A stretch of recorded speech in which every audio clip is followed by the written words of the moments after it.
Hi అండి, నమస్తే. ఎప్పుడు చేసిన గుత్తి వంకాయ కర్రీ అనేది టేస్టీగా రావాలంటే ఒక్కసారి ఇలా ట్రై చేయండి. టేస్ట్ అనేది చాలా బాగా కుదురుతుంది. ఇక్కడ వచ్చేసి నల్ల వంకాయలను తీసుకొని మధ్యలో ఘాట్లు పెట్టుకొని శుభ్రంగా కడిగేసి పక్కన పెట్టేసుకోవాలి. ఇప్పుడు వేరొక ప్యాన్ పెట్టుకొని అందులో పల్లీలు వేసి పల్లీలు కొద్దిగా వేగిన తర్వాత నువ్వులు, ఎండు కొబ్బరి, దాల్చిన చెక్క, ఇలాచి, లవంగాలు, ధనియాలు వేసి బాగా వేయించుకున్న తర్వాత పూర్తి చల్లారిన తర్వాత మిక్సీ జార్లో వేసి మిక్సీ పట్టేసుకోవాలి. ఇప్పుడు అదే కడాయిలో ఆయిల్ వేసుకొని వంకాయ ముక్కలను కూడా వేసుకొని బాగా ఫ్రై చేసుకోవాలి.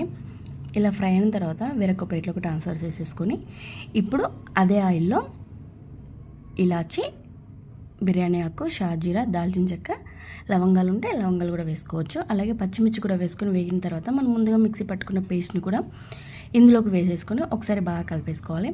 ఇలా కలిపేసుకున్న తర్వాత ఇందులోనే రుచికి సరిపడా కారం, కొద్దిగా పసుపు, కొద్ది సాల్ట్ కూడా వేసుకొని ఒకసారి కలిపేసుకొని వాటర్ పోసుకోవాలి. ఇలా వాటర్ నుండి ఆయిల్ అంతా సపరేట్ అయిన తర్వాత